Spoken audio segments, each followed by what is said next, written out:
Good morning, guys. Welcome and welcome back to my channel. My name is Tawanda, and this is According to Tawanda. I am a home health admissions nurse, and I am taking you all to work with me.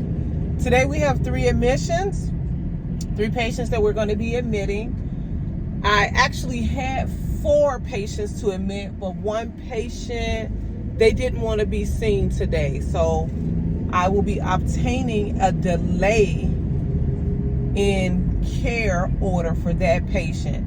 And for those of you who are new or thinking about going into home health, a delay in care order is an order that you obtain for the physician if a patient suggests a start of care outside of the referral that you receive for that patient.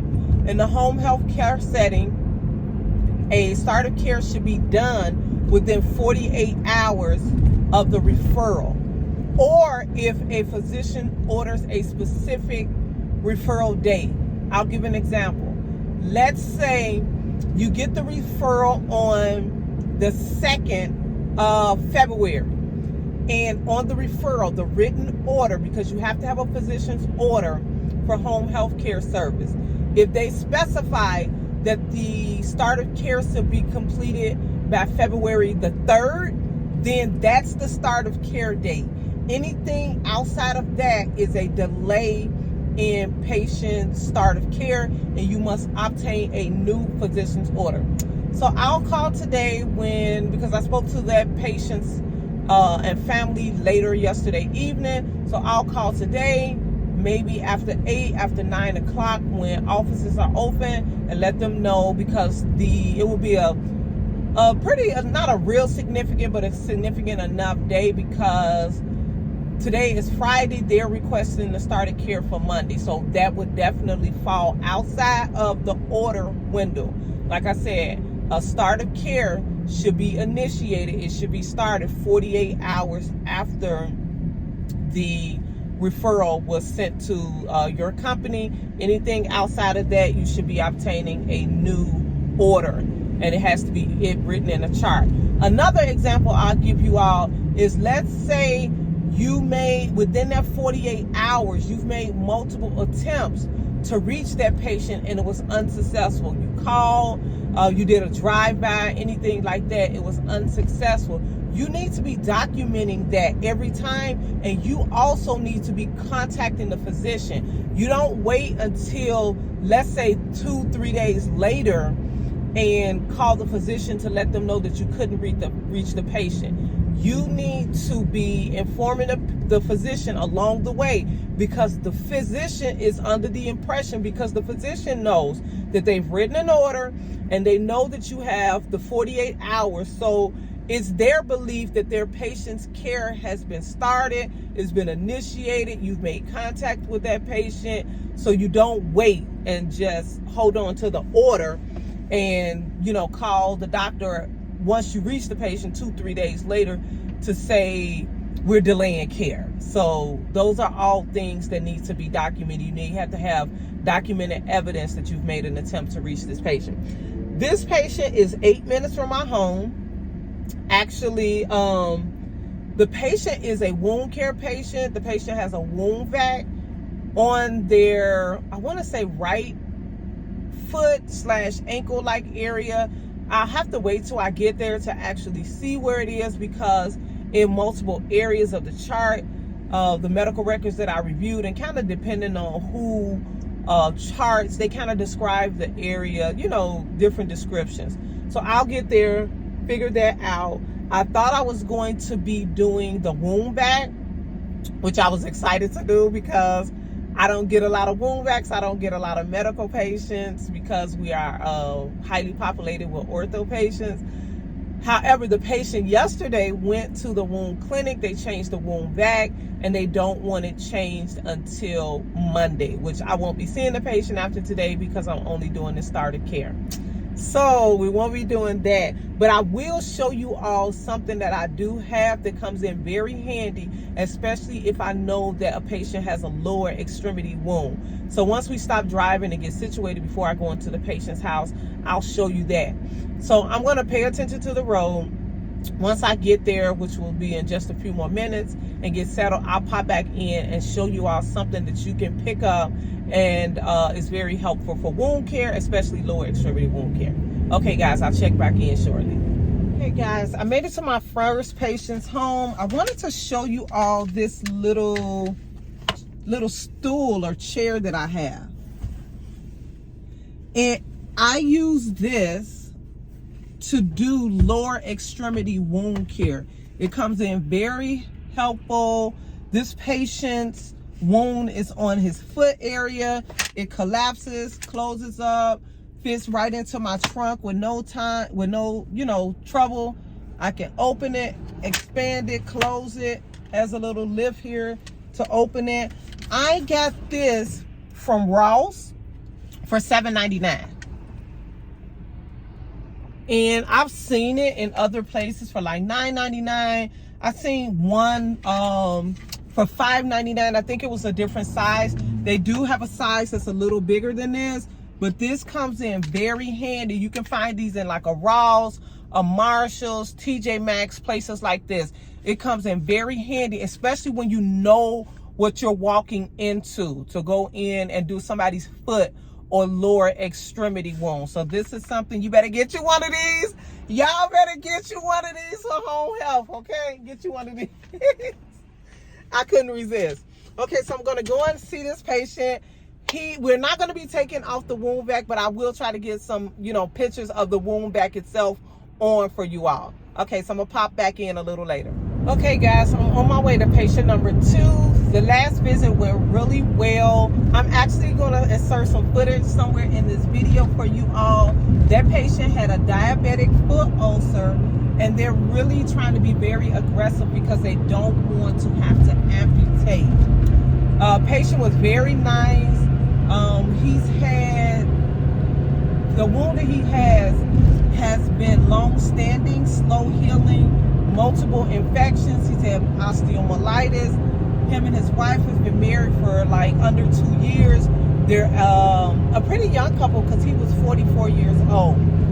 So she's very interested in learning how to do the wound care and different things like that.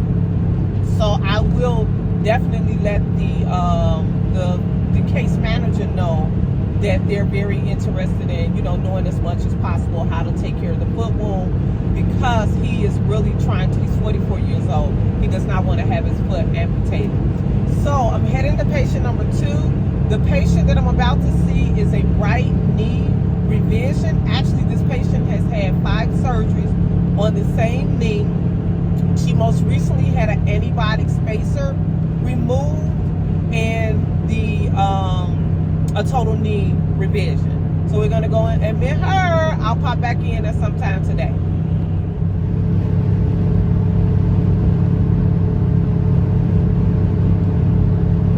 Okay guys, we have finished our second admission. That was the patient that has had 5 surgeries on one knee. She has most recently got a antibiotic spacer removed from her right knee, and she had a new joint replacement in that right knee. That patient has a Prevena wound vac. Actually, she stayed in the hospital for several days after the initial surgery because of all of the complications that she's had. This patient has multiple allergies. One of the allergies that she has is to penicillin. The last 2 days of her stay, she spent in the ICU so that they can desensitize her from penicillin, because they really need her taking penicillin every 8 hours so that it'll help with her recovery. I'm headed to patient number 3. Another thing that I wanted to mention about this patient is that she has a Prevena wound vac, And I'll include a picture so that you all will know what that looks like, because these two patients have two different wound vacs, and I'll include that, and I'll probably pop back in at some point, maybe when I get home, and kind of go into a little detail about the difference of the two. All right, we're going to head to patient number 3, and I'll chat with you guys in a little while. Okay, guys, I just saw patient number 3. Let me get... that patient was in so much pain. It's a 63-year-old male. He got his right knee done.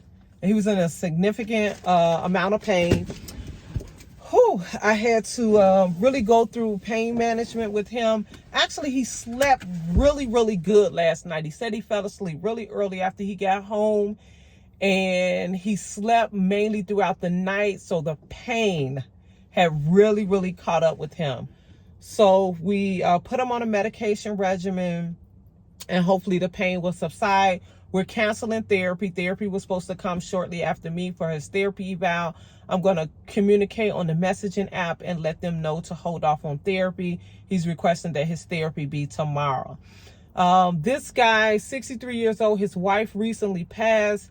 They have adult children. The son was with him up until early this morning. He went to work. He's coming back. So he's kind of trying to manage things on his own. So sometimes when you go in the home, you may have to help out a little bit. I empty his urinals for him, set up all of his medication, gave him his morning meds, and we established the medication regimen, kind of explained to him he didn't know that he was supposed to take the aspirin twice a day. So don't let age and a person's appearance, because this is a healthy guy, but this guy was in a lot of pain. And he did tell me that he doesn't tolerate pain well, but I think from going, the last time he had something was at 6 p.m. last night from the hospital. He slept all night long. So between a combination of him being like having low tolerance for pain, as well as not having pain medicine for over 12 hours has kind of did a number on him. So we are done for today. We have seen all 3 of our admissions, and I'm going to go home and do a little chatting with you all when I get there. So I'll see you all soon. Hey guys, I'm home, and per usual, I am sipping tea. I just briefly wanted to discuss the wound vacs. I mentioned earlier that I would go into a little detail in that when I got home. I encountered 3 different types of wound care, management care for the patients that I've seen. 3 different type of dressings. The first patient had a wound vac. Wound vacs are negative pressure dressings that are applied to the patient's wound to promote wound healing. Now, the first one had a KCI wound vac, very commonly known. The second one had a Prevena wound vac. I'm going to insert some pictures and a little video clip. The Prevena is the purple one. You'll see them used more on, they are used for closed surgical wounds. The KCI is for open wounds. The Prevena, the purple one, is for closed wounds. You'll find the Prevena more commonly used for hips, knees, abdominal wounds, any surgical incision that's closed. They are more commonly used to prevent infection rather than to promote wound healing. So you'll see them in that case. You will see them, you can see them on a maternity ward. After a woman has a cesarean section, some doctors will use them after a C-section for that closed wound. So kind of just wanted to go over that. The third patient, my other knee, my little lady that I told you had 5 surgeries on the same right knee, she had the Prevena. The last guy, the one that I mentioned that was in a great deal of pain, he had an Aquacel dressing. The 2 things about the Prevena wound vac and the Aquacel dressings, they are applied and then removed 7 days later, 1 week after they're placed, 1 week after the surgery. So the nurse will go in, the case manager who's following these patients will go in and remove both of those vacs. So I'm going to show pictures of all 3, the wound vac, the KCI for the gentleman's foot.